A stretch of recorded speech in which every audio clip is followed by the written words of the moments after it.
Assalomu alaykum, hurmatli obunachilar, salomatmisizlar? Men sog'monman. Mana bugun ertalabda buqalarimizni cho'miltirib qo'ydik, dorili suv qilib.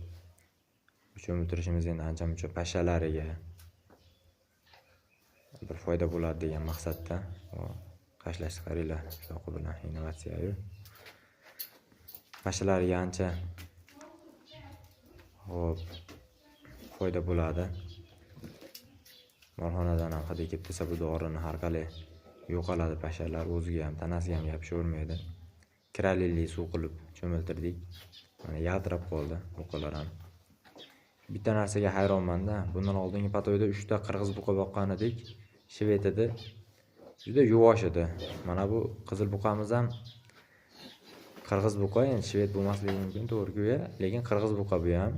Lekin juda uzuqarada. Hamma buqa ham bir xil bo'lmaydi shekliga. Juda fe'li og'ir. Uzuqara. Nima deb o'ylaysizlar?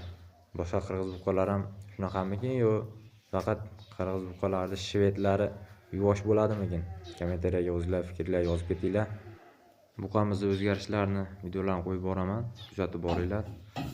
Sog' bo'linglar.